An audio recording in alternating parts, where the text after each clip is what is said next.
పరమానందమే. ఏంటండి పాటలు? అవునమ్మా, ఉదయమే కృపా వాగ్దానం వింటూ పాటలు పాడుతున్నాం. స్తోత్రం. మీరు కూడా పాడితే, మీరు కూడా సంతోషిస్తే బాగుంటుంది. హబక్కు ప్రవచన గ్రంథంలో భక్తుడు ఇలాగ అంటున్నాడు. 3వ అధ్యాయము 18వ వచన భాగంలో, నేను యెహోవాయందు ఆనందించెదను. హల్లెలూయా. ఎవరిని బట్టట? భార్యను బట్టి, పిల్లలను బట్టి కాదట. ఎవరిని బట్టి? యెహోవాను బట్టి నేను ఆనందించదు. నా రక్షణకర్తయగు నా దేవుని యందు నేను ఆనందింపచేస్తున్నాను. కారణం ఏంటి బాబు?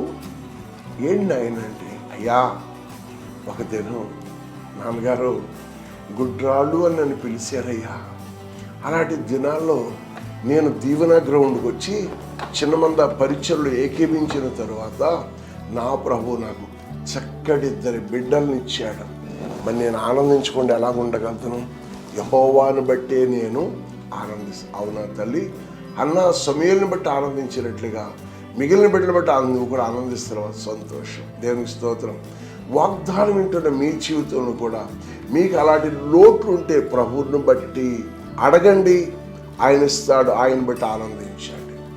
దేవుని సన్నిధిలో మరొక ఆయన అంటున్నాడు, ఒక రోజు నేను అలా వెళుతూ ఉన్నాను సువార్తకి, చక్కటి పాటలు వినబడతాయి. బ్రదర్ బాగున్నారా అంటే ఆయన అంటున్నాడు, అయ్యా బాగున్నాం, చాలా సంతోషంగా ఉందని ప్రభువుని నమ్ముకున్న తర్వాత ఇదిగో మా ఇంటికి సువార్తకులు వచ్చారండి. ఒకసారి వారు సువార్త చెప్పాక నేను ప్రభువుని అంగీకరించి రక్షణలోకి వచ్చాను.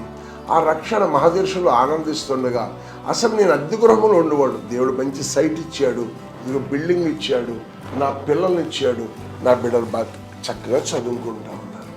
నా ప్రభువును ఆనందించడమే కాదు, పౌలు ఎల్లప్పుడూ ప్రభువునందు ఆనందించుడి, మరలా చెప్పుదును ఆనందించు.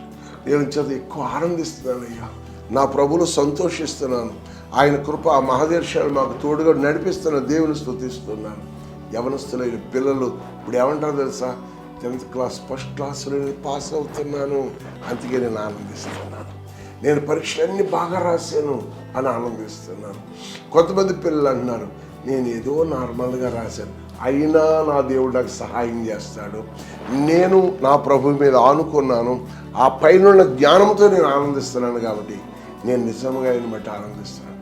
వాగ్దానం వింటున్న ప్రియులారా, లైవ్లో వీక్షిస్తున్న వాళ్ళారా, మీ కుటుంబంలో వేదన, దుఃఖము, ఇబ్బందులు ఉన్నాయా? నా ప్రభువుని బట్టి ఆనందించు. నీ ఆనందాన్ని పరిపూర్ణం చేయగల దేవుడు నీ కుటుంబంలో గొప్ప గొప్ప కార్యాలు చేసి కందలేని రీతిలో నీ నోటి నిండా నవ్వు పెడతాడు. నీ కుటుంబంలో సీకటిని తొలగిస్తాడు, నీ కుటుంబంలో భయాన్ని తొలగిస్తాడు.